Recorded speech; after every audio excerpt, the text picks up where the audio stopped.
భగవద్గీత చదువుతున్నంతసేపు మన జీవితంలో మనకి ఎదురయ్యే ప్రతి క్వశ్చన్ అర్జునుడిలోను, అలాగే ప్రతి క్వశ్చన్కి సమాధానం శ్రీకృష్ణుడి మాటల్లోనే మనకు కనిపిస్తాయి. యుద్ధ భూమిలో అర్జునుడు నిలబడినప్పుడు తన చేతిలో గాంధీవం ఉంది, ఎదురుగా యుద్ధం సిద్ధంగా ఉంది. కానీ తన లోపల జరుగుతున్న యుద్ధం మాత్రం ఇంకా ఇంకా పెద్దగా అవుతుంది. తను కృష్ణుడి వైపు చూసి ఇలా అన్నాడు, కృష్ణ, ఒకసారి నువ్వు నన్ను కర్మ చెయ్యి అంటున్నావు, మరోసారి త్యాగం చెయ్యి అని చెప్తున్నావు. అయితే ఏది నిజంగా మంచిది? నేను యుద్ధం చేయాలా లేదా అన్నీ వదిలేసి వెళ్ళిపోవాలా? ఇది ప్రతి మనిషిలోని ఖచ్చితంగా ఉండే క్వశ్చన్. ఎందుకంటే మనం మన బాధ్యతలను నెరవేర్చాలా లేదా అన్నీ వదిలేసి శాంతి కోసం సన్యాసం తీసుకుని ఎటైనా కొండల్లోకి లేదా పర్వతాల్లోకి వెళ్ళిపోవాలా? ఈ సందేహానికి సమాధానమే ఈ కర్మ సన్యాస యోగం. Hello everyone, this is Natesh. Welcome back to was to life.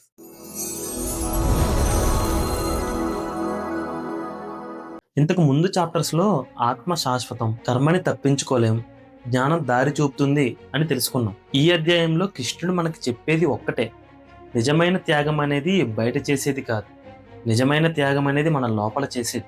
కృష్ణుడు చాలా స్పష్టంగా చెప్తున్నాడు, కర్మయోగం మరియు సన్యాసం రెండూ మోక్షానికి దారులే. కానీ కర్మయోగాన్ని ఆచరించడం కాస్త సులువైన పద్ధతి, కానీ త్యాగాన్ని ఆచరించడం చాలా కష్టం. ఎందుకంటే బయట పనిని వదిలేయడం చాలా ఈజీ, కానీ లోపల ఉన్న కోరికలను వదిలేయడం చాలా కష్టం. బయట ప్రపంచాన్ని వదిలేయడం సమస్య కాదు, మన లోపల ఉన్న బంధాలను వదిలేయడమే అసలైన సమస్య. అందుకే కృష్ణుడు చెప్పాడు, పని చెయ్యి కానీ అటాచ్మెంట్ లేకుండా చెయ్యి అని. అదే కర్మ సన్యాస యోగం. కొంతమంది ఏమనుకుంటారంటే, ఇంకా ఈ జీవితం కష్టం, అన్నీ వదిలేసి ఎటైనా వెళ్ళిపోవాలి లేదా సన్యాసం తీసుకుని దూరంగా పర్వతాల్లోకి కొండల్లోకి వెళ్ళిపోవాలి అనుకుంటారు. కానీ కృష్ణుడు చెప్తాడు, నువ్వు ఎక్కడికి వెళ్ళినా నీ కోపం నీతో వస్తుంది, నీ కోరికలు నీతో వస్తాయి, నీ భయాలు నీతోనే వస్తాయి.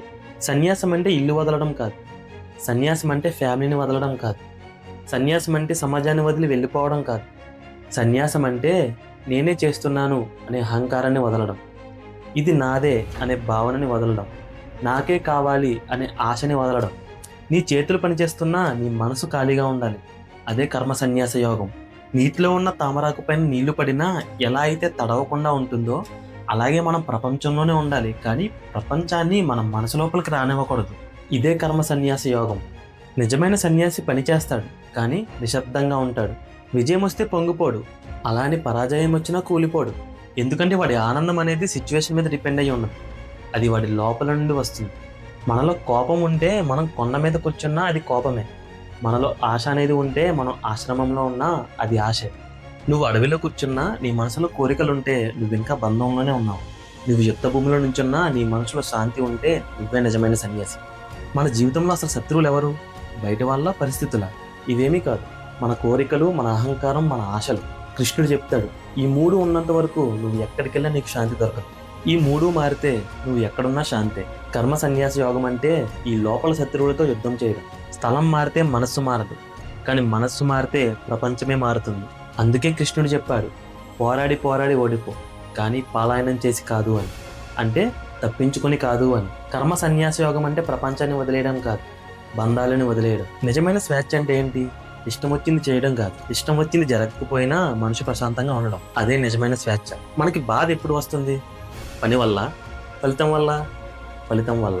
ఎందుకంటే మన మనసు ముందే ఒక ఇమాజినేషన్ తీసుకుంటుంది, ఇలా అవ్వాలి, ఇలా రావాలి అని. ఆ ఇమాజినేషన్ కొంచెం తారుమారైతే అక్కడే మనకు బాధ కలుగుతుంది. అందుకే కృష్ణుడు చెప్పాడు, నువ్వు ఇమాజినేషన్ మాని నీ పని మీద శ్రద్ధ పెట్టు. అప్పుడు ఫలితం వచ్చినా రాకపోయినా నీ మనసు స్థిరంగా ఉంటుంది. అదే కర్మ సన్యాస యోగం అంటే. కృష్ణుడు అర్జునుడికి యుద్ధం చేయమని చెప్పలేదు, నీ బంధాలను, అహంకారాలను పక్కన పెట్టి యుద్ధం చేయమన్నాడు. పని మానేయడం కాదు, అహంకారాన్ని వదిలేయడం. అదే నిజమైన విముక్తి. ఈ మార్గంలో నడిచేవాడు ఈ లోకంలోనే ఉంటాడు, కానీ ఈ లోకానికి బానిస కాడు. నెక్స్ట్ చాప్టర్ ధ్యానయోగం. మన మనస్సుని ఎలా మిత్రుడిగా మార్చుకోవాలో తెలుసుకుందాం.